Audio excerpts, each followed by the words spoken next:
Voilà, merci de nous rejoindre pour cette nouvelle table ronde, ce grand plateau consacré aux transitions agri et agro. Transition en cours, c'est notre titre. Vous avez vu que c'était l'un des thèmes qui figurait dans le film qui vient d'être diffusé et qui sert un petit peu de fil rouge à l'ensemble de nos débats aujourd'hui et demain, tous à la relance pour le Forum économique breton.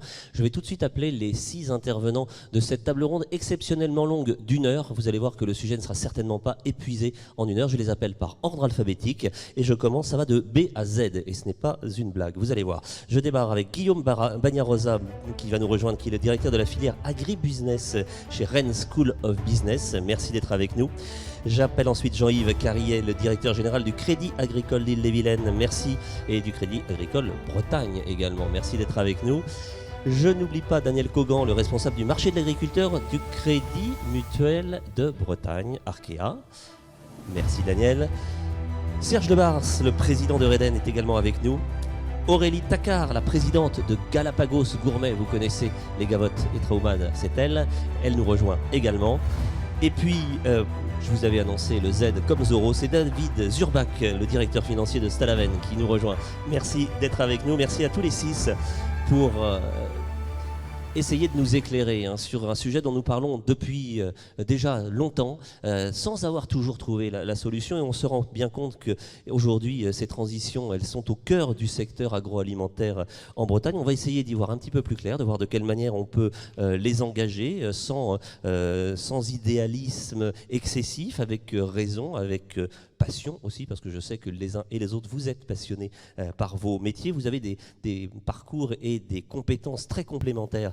Vous avez remarqué, on a des industriels, on a des financiers, on a un universitaire, mais qui a eu plusieurs vies et qui est spécialiste des risques et des marchés financiers, Guillaume Bagnarosa. Et je vous propose d'ailleurs, Guillaume, si vous en êtes d'accord, qu'on soit un petit peu ensemble dans une, j'allais dire, co-animation de cette table ronde. En tout cas, l'expertise qui est la vôtre va nous aider à y voir plus clair et certainement à faire un choix. Parce que lorsque l'on parle de transition au pluriel, dans l'agriculture et dans l'agroalimentaire, évidemment, on a plein d'idées qui nous viennent et on se dit on ne va pas réussir à les traiter en 60 minutes, alors on va essayer de les serrer. Vous, quand je vous ai posé la question par rapport à cette thématique, vous m'avez dit j'en vois 3, en tout cas 3 grandes têtes de chapitre qu'on pourrait explorer ensemble. Alors je vous laisse nous les expliquer, enfin expliquer la première, les 3 d'abord rapidement, puis on va s'arrêter sur la première ensuite. D'accord. Donc, merci pour cet accueil. Donc effectivement, la première transition qu'on souhaitait couvrir ensemble, c'était discuter un peu de cette transition environnementale qui est clé aujourd'hui, mais de manière concrète et en traitant différents aspects qui sont concrètement les questions qu'on se pose aussi aujourd'hui. C'est-à-dire que je pense qu'au niveau de la transition environnementale liée au changement climatique, il y a 2 choses, et c'est 2 grands thèmes qu'on retrouve aussi au niveau européen, c'est l'atténuation et l'adaptation. Et donc aujourd'hui, toutes les entreprises doivent se répondre à cette question, à ces 2 questions. C'est comment, je m'adapte au changement climatique. Donc comment je vais changer mon processus de production afin de me couvrir, prendre des assurances climatiques, comment j'estime mon risque climat. Ce qui n'est pas aujourd'hui du virtuel, c'est concrètement, on peut estimer ça. Il y a des modèles pour ça. Et il y a des modèles, exactement, tout à fait, qui permettent ensuite d'optimiser un peu le processus de production. Et deuxièmement, c'est comment j'atténue mon impact et comment j'atténue mon empreinte carbone. Donc là, on peut parler notamment les grands thèmes. Aujourd'hui, c'est vrai c'est tous les droits d'émission, quelle est la mesure, comment je mesure mon impact sur l'environnement. Et ce qui nous amènera sûrement dans une autre question à est-ce que je peux labelliser un peu mon comportement quelque part. Voilà, ça c'est la première grande tête de chapitre, on va y revenir dans quelques instants, les transitions environnementales. Vous avez aussi souhaité qu'on puisse aborder, évidemment à chaque fois on va vous faire réagir, on va vous demander à notre panel d'experts de pouvoir dire comment ils répondent à ces enjeux et quelles sont les initiatives, les solutions qui peuvent être mises en place dans leurs activités respectives. Vous verrez d'ailleurs c'est souvent très, très concret. Le deuxième enjeu, il nous concerne tous, chacun et chacune, c'est aussi l'attitude du consommateur. Le bien manger, on en parle beaucoup en Bretagne. Tout à fait. Donc autour de ce bien manger, je pense qu'il faut distinguer 2 sources de questionnement qui sont l'éthique du producteur et l'éthique du consommateur. Donc l'éthique du producteur, comment bien produire, diminuer par exemple l'impact de mes emballages, améliorer la qualité, choisir des produits de qualité et tracer la qualité de mes produits dans la production, mais aussi l'éthique du consommateur, qui aujourd'hui chamboule énormément en fait, les entreprises, c'est-à-dire que sous peu, ce consommateur va être aussi mis face à ces engagements, il va devoir également se comporter de manière éthique. Et donc agir vite, changer vite. Et aujourd'hui, on voit des changements brutaux du comportement de consommation, végétalisation des régimes, etc.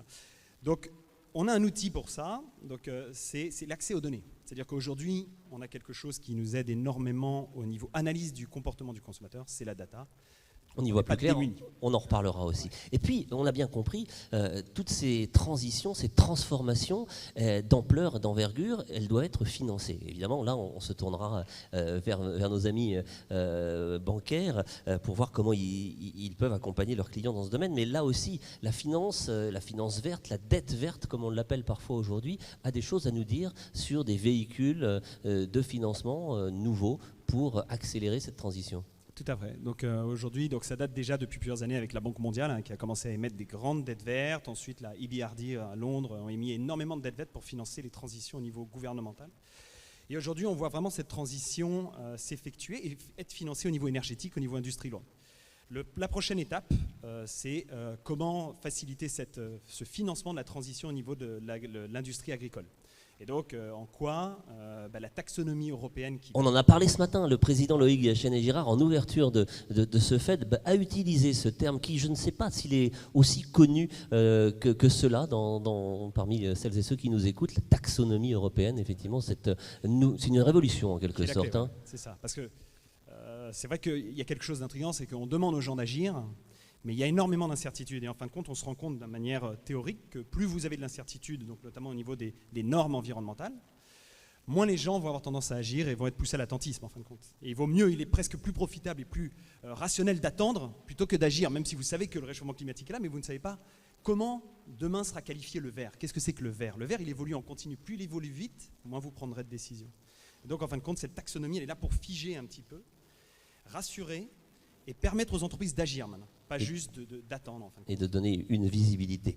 Alors si je résume, vous avez bien suivi, on va prendre 3 grands temps. On va parler de transition environnementale, on va s'intéresser au bien manger, concrètement qu'est-ce que cela veut dire, comment les acteurs qui sont autour de cette table sur ce plateau répondent à cet impératif. Et puis on s'arrêtera aussi, parce que c'est important, sur ces nouveaux outils financiers, cette taxonomie européenne pour tenter d'y voir plus clair.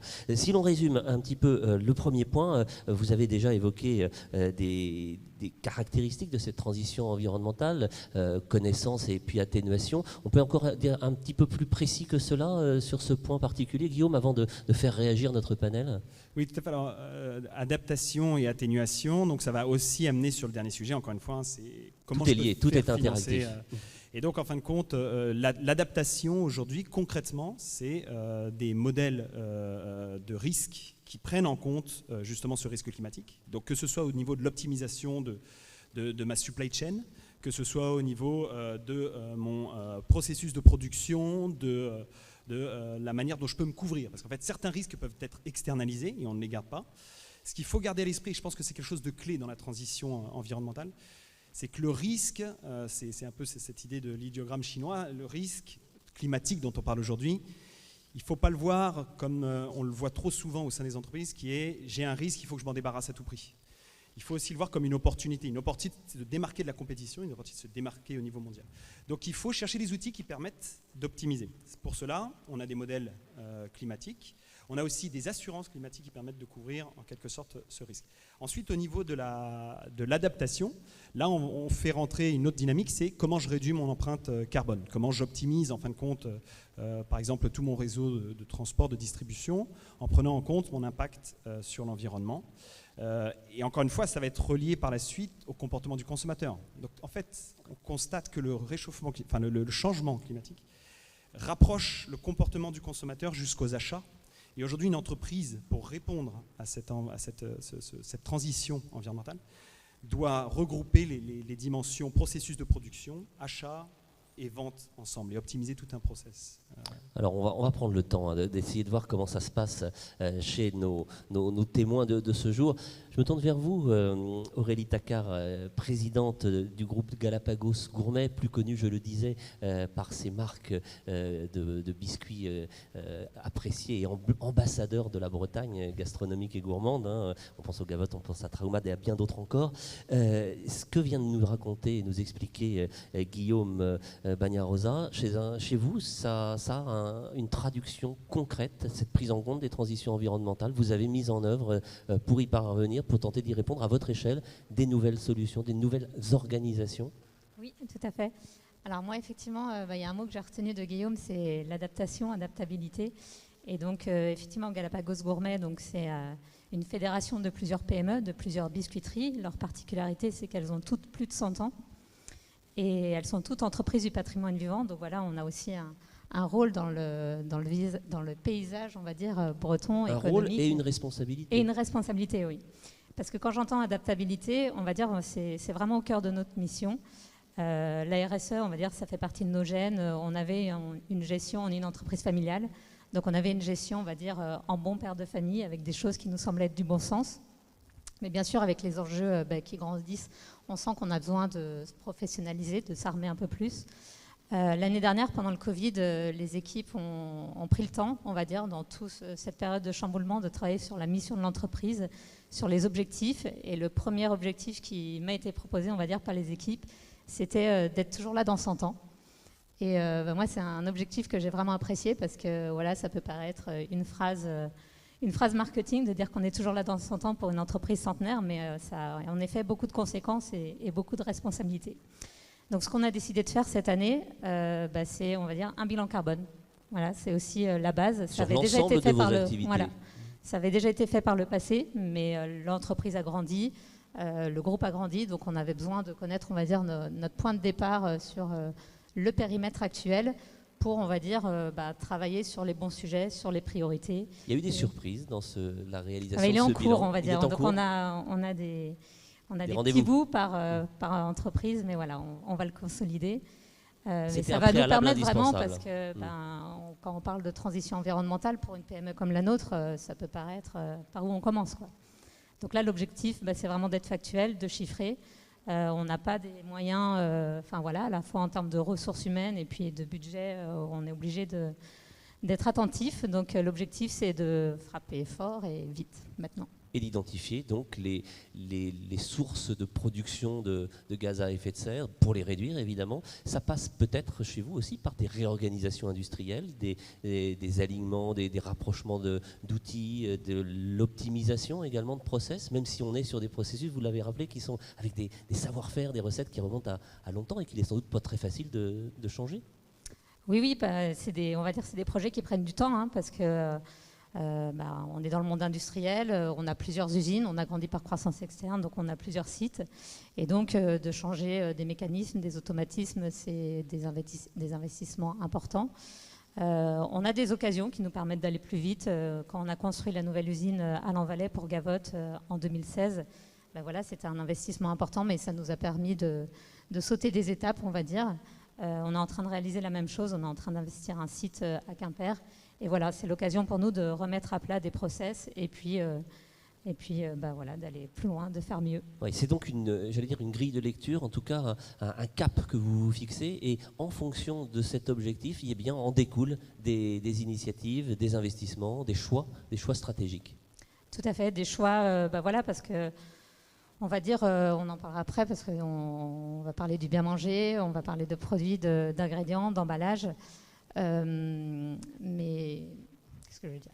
Mais voilà, c'est des choix stratégiques et c'est important d'avoir un cap clair. Donc toute la partie process est aussi très importante et peut répondre à ces enjeux environnementaux.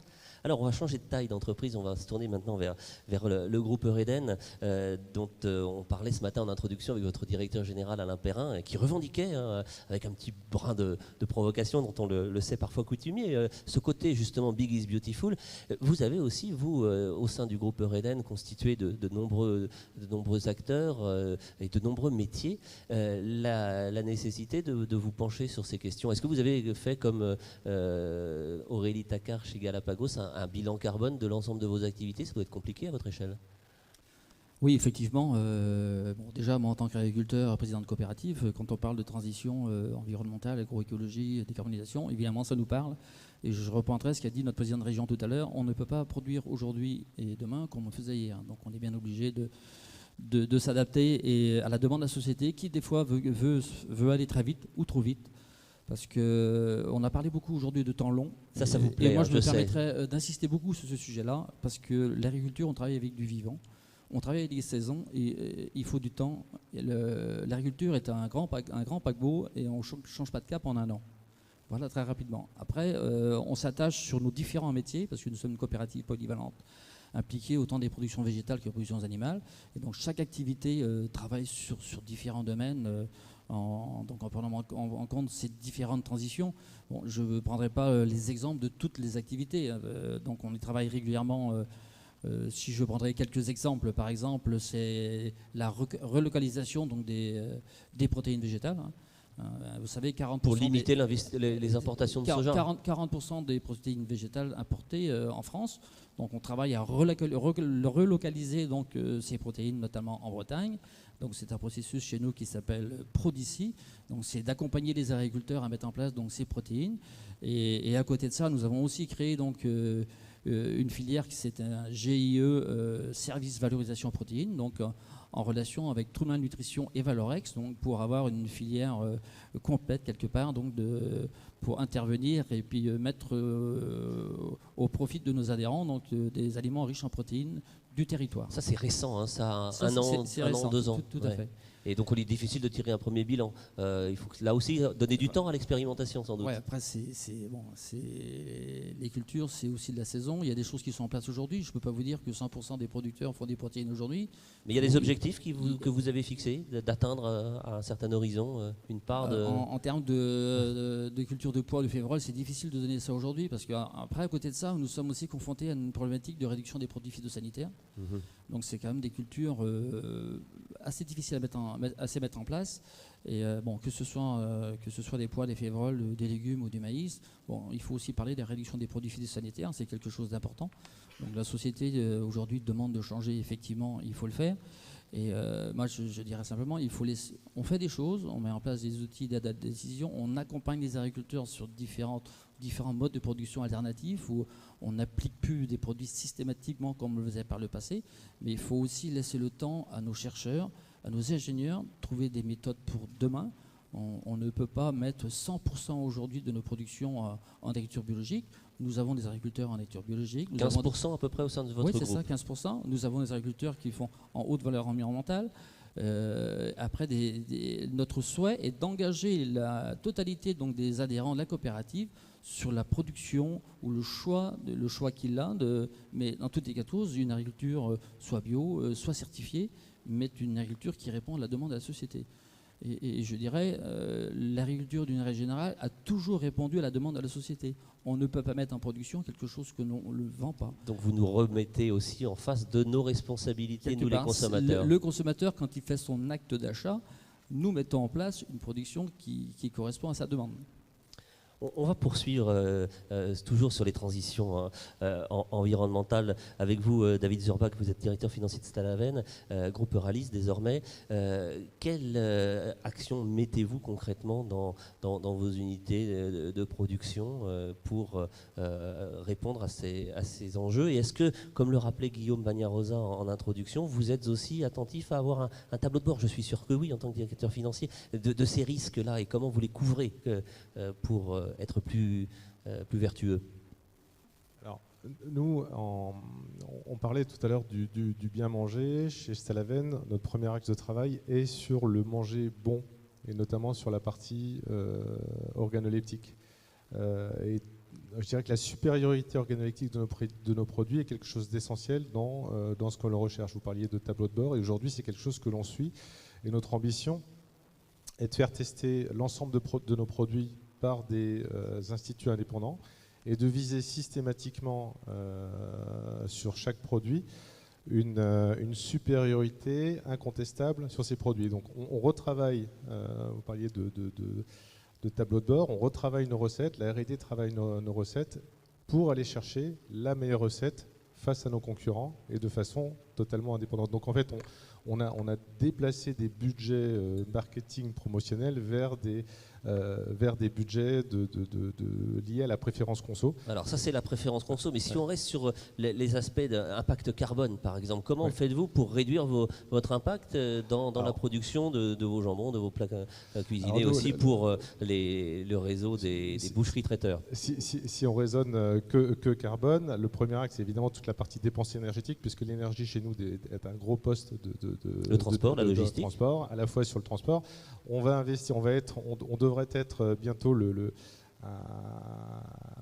une entreprise, je dirais, pilote sur le déplacement avec des véhicules à hydrogène, notamment sur tous les centres-villes. Pour la livraison du dernier kilomètre. Oui, parce qu'aujourd'hui, les centres-villes, dans quelques années, notamment sur Paris, qui sera en priorité, on ne pourra plus livrer les centres-villes avec des véhicules diesel et conventionnels. Et aujourd'hui, nous sommes en pourparlers pour mettre en place des véhicules à hydrogène, à pile à hydrogène, pour livrer les centres-villes. Ça, c'est un exemple, puisqu'aujourd'hui, nous avons notre propre flotte de transport pour livrer jusqu'au dernier kilomètre et jusqu'au boucher charcutier qui se trouve dans les centres-villes, à Paris ou ailleurs dans les grandes villes. Alors ça, c'est pour l'aval et la distribution, mais sur l'amont et les matériaux vivants, Serge Lebartz disait, on travaille sur le vivant, nous, les agriculteurs et les transformateurs de l'agroalimentaire. Vous avez aussi des exigences nouvelles pour être plus rigoureux, peut-être sur... Les exigences qu'on a sur nos produits sont avant tout liées au changement des demandes de consommateurs, liées aux origines. Notre gros travail, il est plutôt lié sur les origines de nos produits, plus que sur des... Alors on a évidemment... Le Made in France, l'origine contrôlée. Les origines contrôlées, des origines en tout cas qui sont soit locales, soit régionales, soit nationales de toute façon. On a un travail sur la partie, on a un gros travail à faire là-dessus. Et aujourd'hui, concrètement, si on raisonne que sur la partie origine, on a 100% de nos approvisionnements en porc, en crème, en lait, en œufs est d'origine du Grand Ouest. Donc, du coup, mécaniquement, réduction des transports trop lointains. Des transports, puisque nous sourçons essentiellement sur le Grand Ouest sur ces produits-là. Après, malheureusement, il y a des produits qu'on ne peut pas sourcer dans le Grand Ouest qui viennent de... Même si on y trouve quand même beaucoup de choses dans notre grande région. Voilà.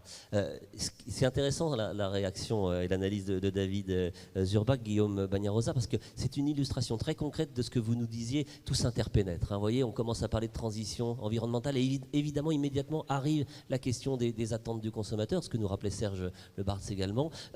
Tout ça est un petit peu interpénétré. Et si on s'intéresse justement au deuxième volet, qui est le fameux bien manger, les compositions des nutriments et les attentes du consommateur. Le consommateur, il a besoin d'être informé de ce qu'il a dans son assiette. Là, il y a aussi des enjeux et des leviers à actionner pour être plus performant. Oui, tout à fait. Donc, effectivement, il y a un point qui est assez important à actionner, c'est comme le disait tout à l'heure Serge Lebartz, c'est qu'on met souvent la pression sur le producteur et l'éthique du producteur.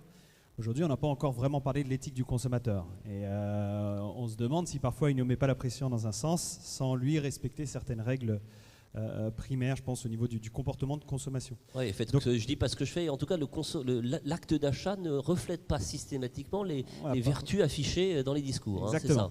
Et ça, je pense que c'est quelque chose qui peut évoluer aussi très très vite. C'est-à-dire qu'aujourd'hui, on parle justement de moyens de mesurer votre empreinte carbone en tant que consommateur, de constater que vous vous comportez bien. Donc je pense qu'en fait, la raison pour laquelle c'est intéressant pour les entreprises, c'est qu'il risque d'y avoir des mouvements très rapides du consommateur. Parce qu'il suffit qu'en fin de compte, tout d'un coup, sur un réseau, on commence à mesurer votre empreinte carbone. Vous allez vous retrouver avec des consommateurs qui vont changer automatiquement de comportement et choisir leurs produits uniquement par rapport à ça. C'est un peu ce qui s'est passé avec, par exemple, le phénomène Yuka, des choses comme ça, quand on a commencé à avoir ces codes barres où on regardait... J'ai caricaturé, c'est pas un peu bobo quand même cet exemple, parce que quand on regarde les déplacements de consommation, c'est pas aussi rapide que ça, ni net aussi. L'arbitrage sur le prix est quand même souvent décisif aujourd'hui pour les actes de consommation. Donc à prix différent, j'entendais ce matin mon confrère Dominique Seux des Échos sur France Inter qui citait une étude que vous connaissez bien sur la consommation du lait bio en France et qui est surcapacitaire parce qu'il est jugé trop cher par les consommateurs et donc il ne s'écoule plus autant que ce que l'on pensait. Et donc là, il y a un décalage entre des vertus affichées et puis un acte d'achat qui semblerait ne suit pas. Oui, alors on voit quand même des comportements, notamment sur la Jean-Yves Carrier consommation voulait réagir là-dessus. de viande, on voit quand même des comportements sur... Moins mais mieux, etc. On voit quand même des changements. Donc, en tout cas, tout ça, ça nous amène à une question, c'est mieux manger, mais c'est aussi, ça veut aussi dire mieux consommer et mieux produire. Donc effectivement, il y a tout le bien-être animal aujourd'hui qui est une question assez importante et qui a toujours été prise en compte au sein des agriculteurs, bien évidemment, mais qui aujourd'hui va être interprétée de manière, on va dire, c'est des novices qui vont juger du bien-être animal. C'est quelque chose qui risque d'être, parce qu'ils vont être informés d'une certaine manière qu'on ne pourra pas forcément contrôler juste avec des étiquettes. C'est-à-dire qu'aujourd'hui, l'information circule énormément sur les réseaux. Il y a les réseaux sociaux, il y a Exactement. L214, il y a des Donc, vidéos, etc. Il faut maîtriser ça pour une entreprise, que ce soit par du community management. Il y a beaucoup de choses, des outils qui permettent aujourd'hui de contrôler son image au sein des réseaux et de chercher justement à véhiculer et à transmettre ce qu'on a vraiment fait, à le transformer en étant un message directement pour le consommateur. Donc je pense qu'en fin de compte, il y a les actions, mais il y a aussi la communication qui va être clé.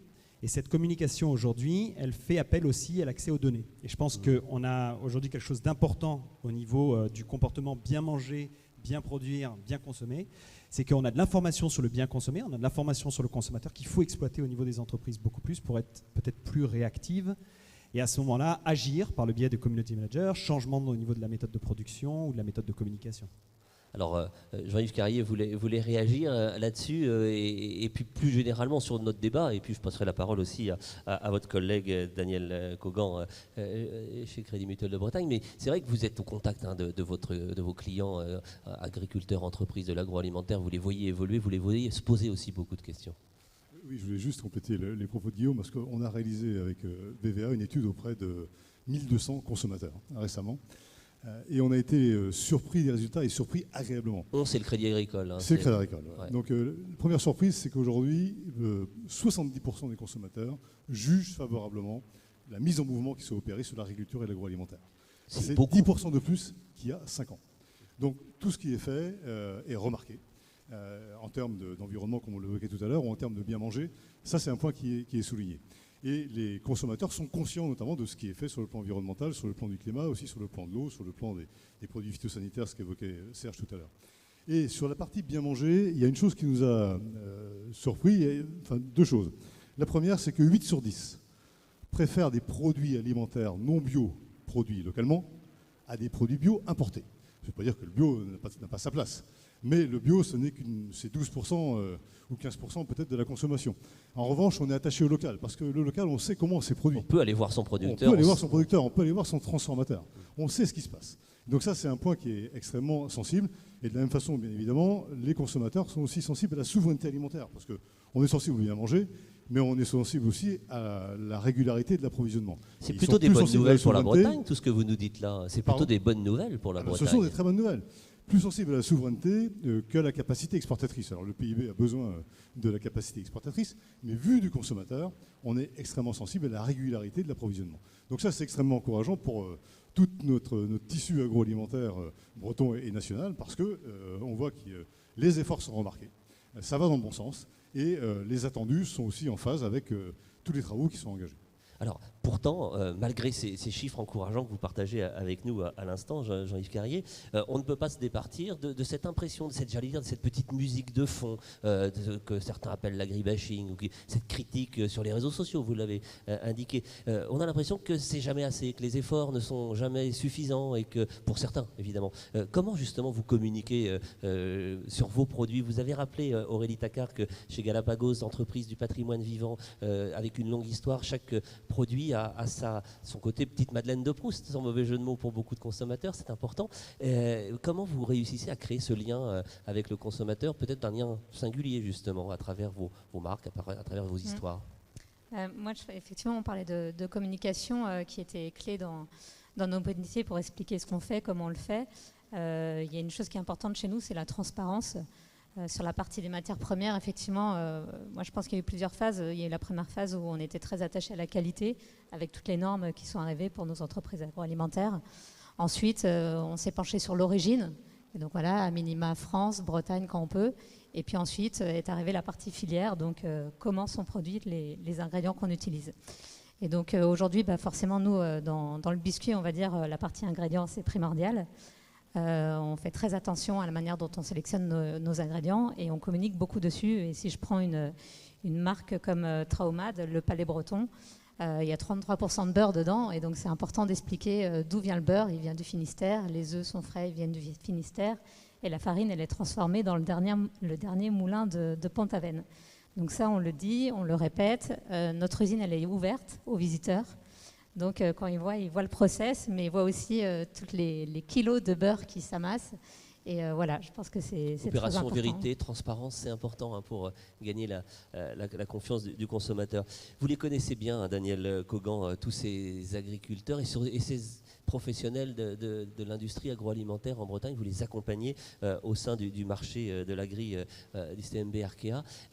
Et comment justement utilisez-vous l'effet levier bancaire qui est le vôtre, qui est à votre disposition pour les aider à aller plus loin?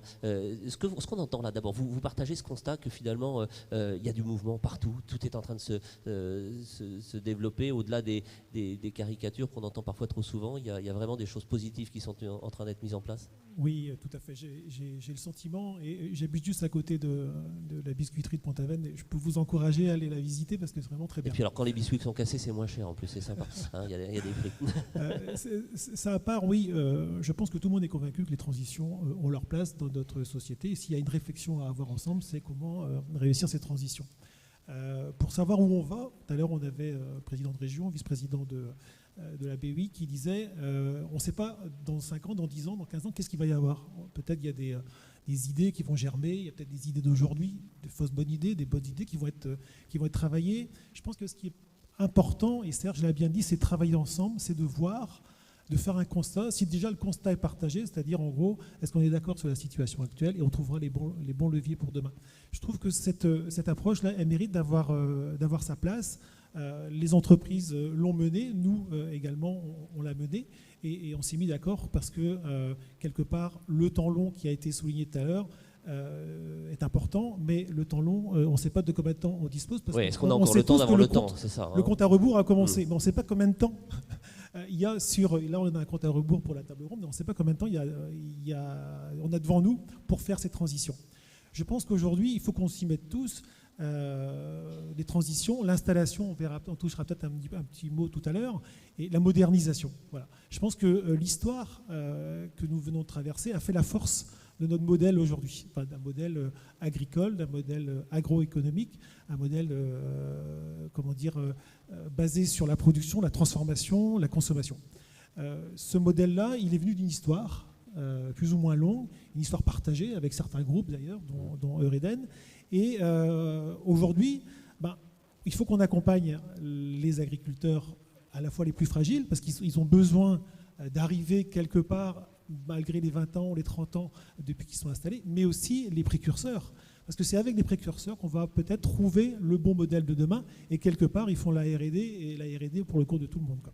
Alors, est-ce qu'on peut être précurseur en étant un grand groupe? C'est ce que vous tentez de démontrer, hein, Serge Lebars. Sur ces transitions sociétales, il y a aussi des initiatives qui sont prises chez Eureden. On parlait tout à l'heure de circuits courts, de proximité dans les relations. C'est un petit peu compte tenu du maillage de vos activités, de vos fournisseurs. C'est dans l'histoire de votre projet coopératif.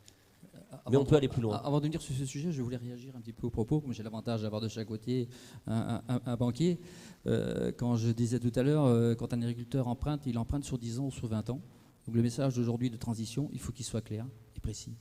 Il ne faut pas qu'on revienne demander à la coopérative ou aux agriculteurs dans 5 ans, c'est pas la bonne production, on change tout. Donc on le voit déjà un petit peu dans certaines productions. S'il y a des producteurs qui sont dans une certaine fragilité, dans des productions par exemple d'œufs, où on leur dit de changer de modèle.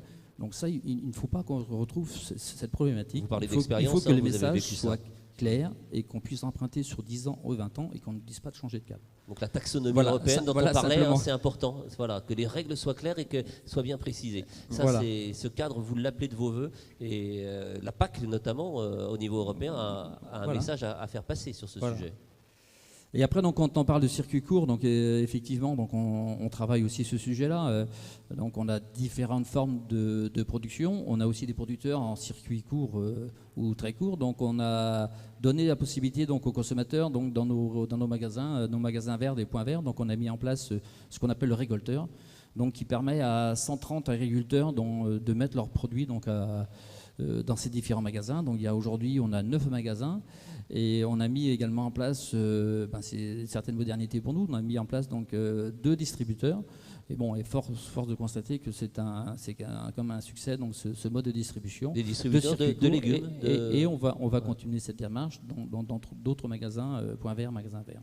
Et alors les clients sont au rendez-vous, mais vous avez aussi des volontaires hein, dans vos adhérents agriculteurs qui se prêtent à ce jeu-là, qui le réclament peut-être pour certains d'entre eux de jouer cette carte-là.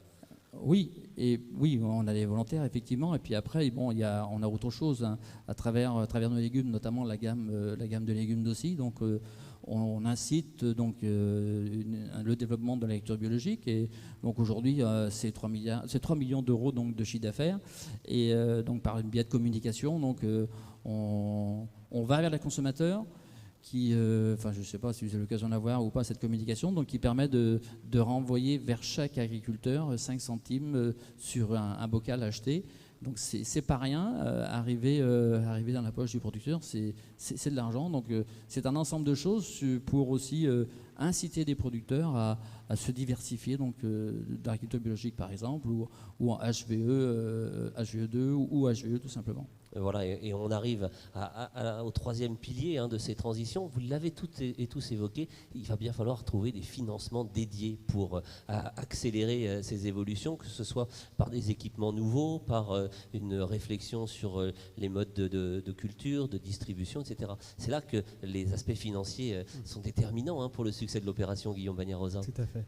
Et je pense qu'il y a quelque chose qui a été couvert un peu partout, c'est la durée des investissements qui a été soulevée. 10-20 ans, j'ai entendu. 10-20 ans, exactement. Ensuite, on a aussi cette incertitude au niveau de la réglementation environnementale.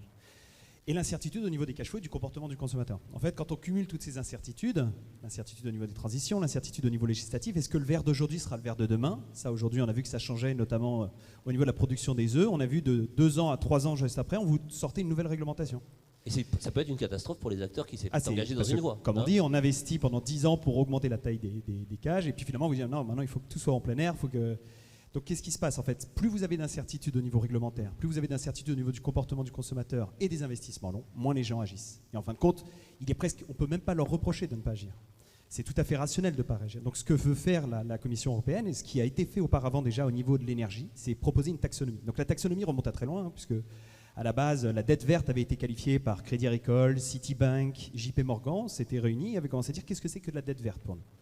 Tout le monde a commencé à s'en mêler, la Banque mondiale. En Chine, le vert n'avait pas la même signification qu'en Europe. Donc la Banque mondiale rencontre la Bank of People of China, etc. Ils discutent, mais non, ça ne peut pas être vert. Et on tombe sur un accord. Et on voit clairement que ça déboucle derrière et ça débouche sur un développement de la dette verte au niveau de l'énergie, etc. Et que maintenant, le marché commence à être de plus en plus liquide. Quelle définition vous en donnez d'ailleurs pour qu'on comprenne bien cette dette verte, s'il fallait la résumer ou l'expliquer en quelques mots? Comment vous nous aideriez à bien comprendre? Voilà, ça va lever 2 problèmes. C'est comment je flèche l'investissement. Donc premièrement, comment je vais le financer? Qu'est-ce que je vais financer plutôt? Excusez-moi. Qu'est-ce que je vais financer et comment je vais le rembourser? Donc qu'est-ce que je vais financer? Ça c'est clé. C'est là où la taxonomie va aider.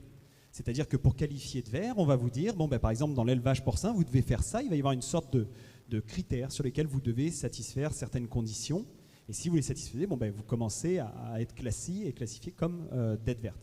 Ça suppose 2 choses. Ça suppose une traçabilité au niveau de l'entreprise. Donc les entreprises, il faut qu'elles se préparent clairement à se dire comment je vais tracer mes dépenses. Est-ce que mes dépenses vont vraiment... C'est une des grandes questions d'EDF aujourd'hui, c'est qu'ils avaient de la dette brown, marron, et de la dette verte. Mais comment je classifie mes frais administratifs en disant est-ce que ça c'est vert, est-ce que ça c'est...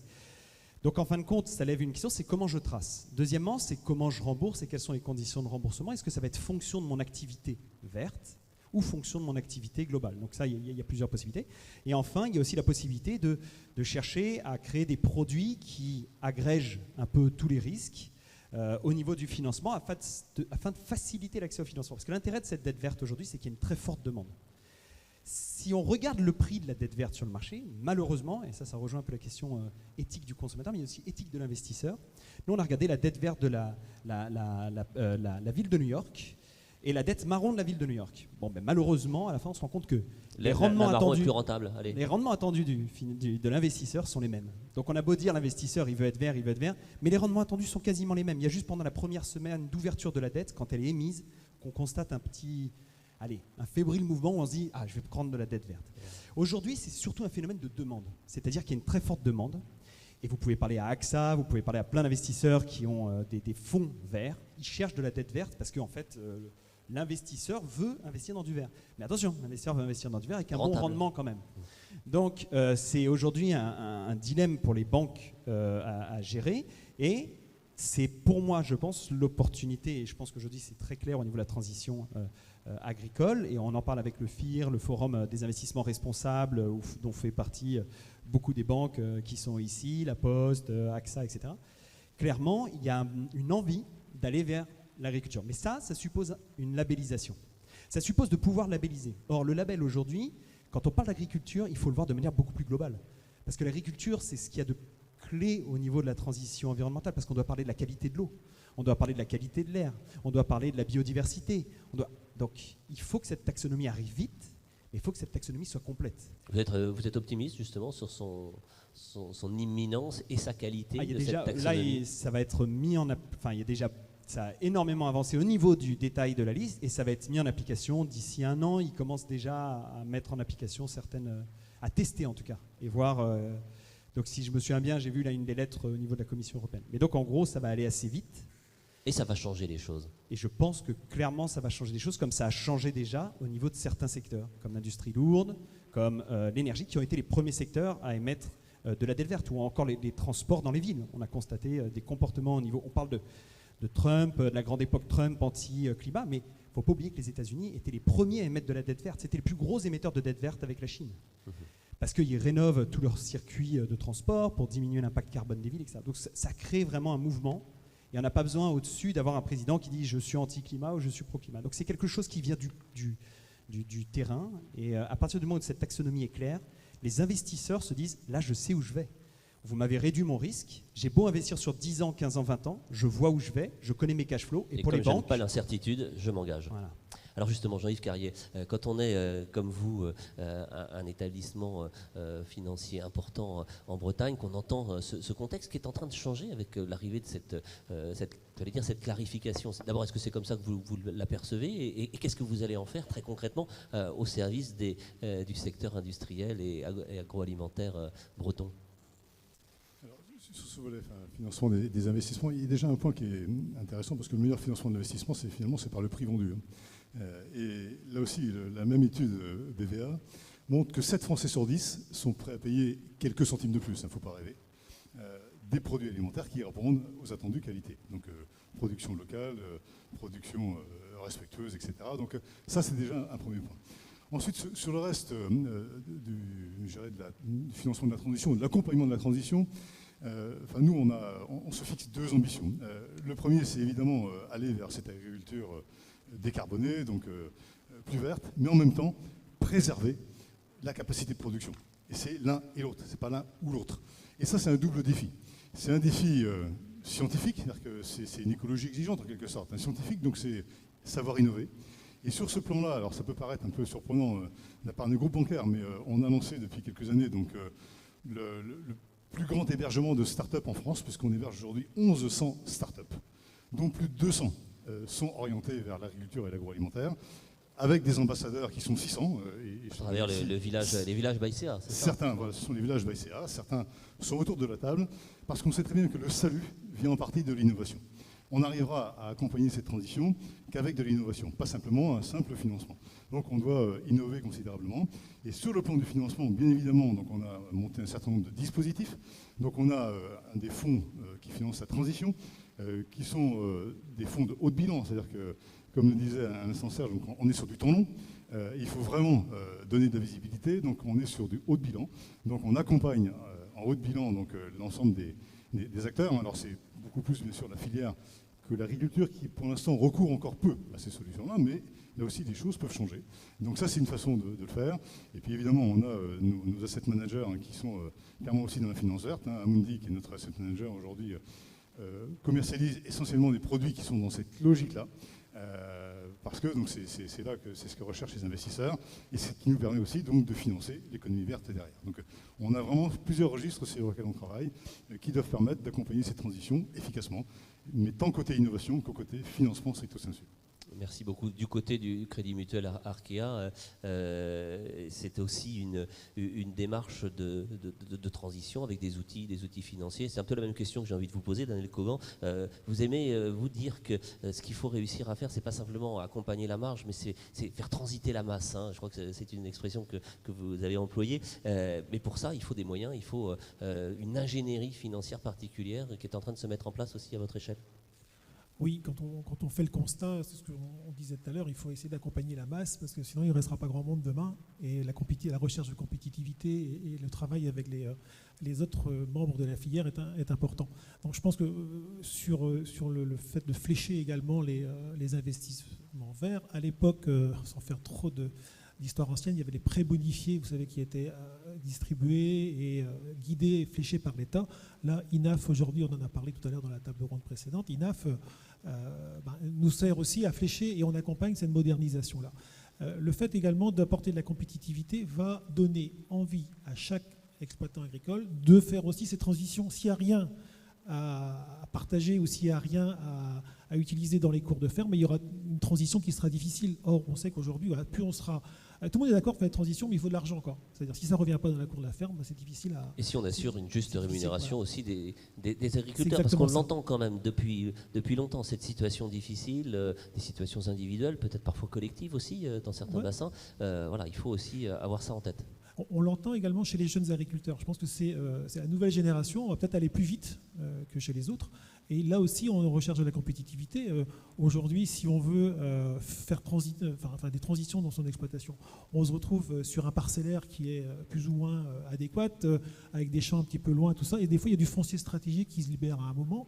On peut également apporter des solutions d'achat différé de foncier qui nous permettent de sécuriser autour du bâtiment d'exploitation, de diminuer les coûts et peut-être demain, justement, de favoriser les transitions sur la production de légumes ou sur la production laitière ou porcine. Je pense que c'est un faisceau de plusieurs choix comme ça qui vont nous permettre d'afficher demain, en gros, voilà, est-ce que l'euro qu'on a mis dans le financement de l'agriculture est mieux ou moins bien dans 5 ans ou dans 10 ans qu'au point de départ. Je pense que c'est l'évolution qu'on va chercher, c'est de voir comment est-ce que accompagner et de voir quel effet il y a eu derrière et quel a été le levier et comment ça s'est traduit.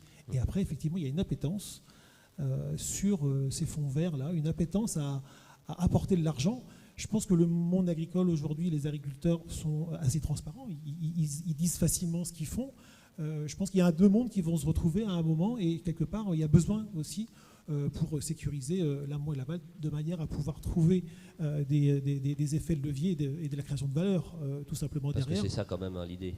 Voilà, parce que c'est ça qu'il y a derrière. Voilà. Je pense qu'on verra tout à l'heure d'autres sujets, mais je vais vraiment dire que... C'est important. Tout à l'heure, il nous reste 12 minutes, donc on avait dit qu'on n'aurait pas le temps de parler de tout. Mais... Le dernier point, je pense également dans les transitions, on peut faire tout transiter, tout bouger, sauf que le modèle familial comme on a aujourd'hui et le modèle coopératif nous aide quand même à avoir cette stabilité-là.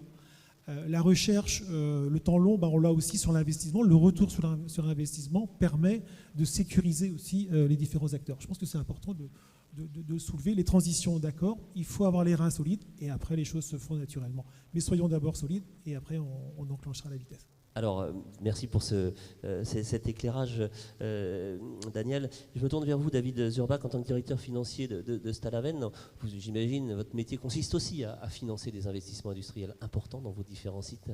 Et il y a des arbitrages à faire, des partenariats à trouver. Vous êtes sur des gros enjeux en ce moment de renouvellement, d'innovation. On a entendu parler de cette nécessité. Comment ça se passe chez vous ? Chez nous, chez Stalaven, les investissements se font avant tout pour continuer à produire des bons produits. Donc ça se fait sur la qualité. Voir chapitre précédent, c'était important. Voilà, CF, ce que j'ai dit tout à l'heure. Il y a un gros investissement qui est fait sur la R&D, parce qu'évidemment, dans la partie comment faire pour avoir des bons produits, il y a une nécessité de systématiquement revoir nos recettes, etc. Donc on a un gros budget R&D qui est fait au niveau de nos établissements. On fait des investissements également sur toute la partie packaging, puisque aujourd'hui toute la partie emballage, éco-conception des emballages, ce sont des gros investissements. On doit revoir complètement notre chaîne d'emballage, puisqu'on a une obligation, en tout cas nous, au niveau de Stalaven, nous avons la volonté d'avoir 95% de nos emballages recyclables, réutilisables ou compostables d'ici 2025. Ça, c'est une exigence que vous vous fixez à vous-même, ou ça découle d'une réglementation un peu des deux, mais on va plus loin que la réglementation, mais du coup, ça nous oblige à investir fortement sur la partie emballage, qui est un vrai enjeu dans les années à venir. On investit également sur... Dès que vous changez votre emballage, vous devez changer pratiquement votre chaîne d'emballage. Tiens, ça me rappelle quelque chose, ça, on va en parler dans quelques instants avec votre voisine. Elle a les mêmes problématiques sur des produits différents. Je vous laisse poursuivre. Je prends l'exemple également, quand on veut passer d'une barquette plastique à une barquette bois compostable, il faut revoir, c'est pas simplement on change le contenant, il faut changer les machines. Et là, on rentre tout de suite dans des gros investissements. Oui, c'est des investissements de plusieurs dizaines de millions d'euros. Voilà, qui sont très très lourds. Après, si vous parlez par rapport à notre volonté, par rapport à notre axe stratégique qui est d'avoir des bons produits, c'est ce que j'ai dit tout à l'heure, c'est plus un investissement de bon sens et de se dire de recettage, d'aller chercher les bons trucs. On a des investissements également sur la partie nutritionnelle pour avoir des produits de façon nutritionnelle plus responsable. On parle de moins de sel, moins de gras, donc forcément il y a un côté recette. Sans nitrite, des choses comme ça. Sans nitrite, mais il y a évidemment la base, c'est la recette. On change des produits dans nos recettes, on va aller chercher, on va sourcer des produits différents, on change de la crème par du fromage blanc, on fait du saucisson moins gras, hein, c'est possible, avec le fin maigre. On va chercher des produits donc sans nitrite avec le jambon, et des produits sans conservateurs et sans additifs, ce qu'on fait aujourd'hui sur nos salades. Donc, mais c'est vrai que chez nous, en tant que, moi je me considère comme des cuisiniers, donc avant tout c'est la recette qui est importante à notre niveau, et je dirais qu'on est plus à chercher à avoir une liste d'ingrédients qui ressemble à une recette plutôt qu'aujourd'hui une liste d'ingrédients que vous pouvez voir avec des conservateurs, des additifs, etc. Ça, c'est vraiment Et vous, votre job, c'est quand même de surveiller qu'à la fin, la recette ne fait pas exploser les coûts. Mon côté financier prend le dessus à ce niveau-là. Et évidemment que donc on peut pas tout faire. Non, mais il n'y a pas de croissance durable. Il n'y a pas de croissance durable s'il n'y a pas d'investissement. S'il n'y a pas d'investissement et s'il n'y a pas de retour sur investissement. Oui, vous venez de loin. Enfin, on connaît l'histoire de Stalaven. Aujourd'hui, ça va mieux. Merci. Mais Stalaven en 2018 a connu un passage très très compliqué avec des restructurations, des fermetures d'usines. Aujourd'hui, l'entreprise Stalaven va beaucoup mieux, on est rentable, on est capable de financer notre propre croissance, c'est ça l'objectif aujourd'hui. Évidemment, il y a un côté, on doit aller chercher des financements sur toute la partie verte, mais avant tout, l'agroalimentaire doit être capable de financer sa propre croissance par le cash qui est généré par son activité. C'est ça l'essentiel. Sinon, c'est pas durable. Merci beaucoup. Oui, je me tournais un petit peu vers vous, Aurélie Tacquart, en rebond aux propos tenus par David Zurbach sur la réflexion, sur le travail du packaging, très important. Je sais que chez vous aussi, hein, ça a été très loin dans ce domaine, et avec des conséquences industrielles, marketing évidemment, et de process. Ça va loin quand on commence à s'intéresser à ces questions-là. On parle d'adaptation de process pour optimiser l'emballage. Moi, j'ai un exemple, 2016, quand on construit la nouvelle usine, et donc avec le nouvel atelier de crêpes dentelle nature, on décide de retirer la barquette qui permettait de regrouper les crêpes dentelle nature. Voilà, ça nous semblait... Une on barquette allait dans qui le était sens en de plastique, hein, c'est ça? En plastique, ouais. Tout à fait, ouais. Et puis voilà, et en fait, quand on est fiers, on a trouvé une solution, on va présenter ce produit au client et on s'attend voilà, à la même satisfaction, sauf qu'en fait, la question, c'est OK, combien j'économise parce que vous avez enlevé une barquette. Et donc là, on se dit, bah oui, d'accord, j'ai enlevé une barquette, mais en fait, ça m'a coûté plusieurs centaines de milliers d'euros pour adapter ma chaîne de conditionnement. Voilà, donc c'est des investissements effectivement qui sont importants. Et donc par rapport à l'aspect, voilà, moi j'ai la chance d'avoir 2 partenaires financiers ici. Et donc je partage ce qui a été dit. Il y a eu une partie, on va dire, l'accompagnement des partenaires qui nous a permis de grandir. Et puis on peut dire qu'effectivement, dans les prochaines années, l'accompagnement, il va nous permettre de nous adapter pour atteindre notre objectif d'être là dans 100 ans.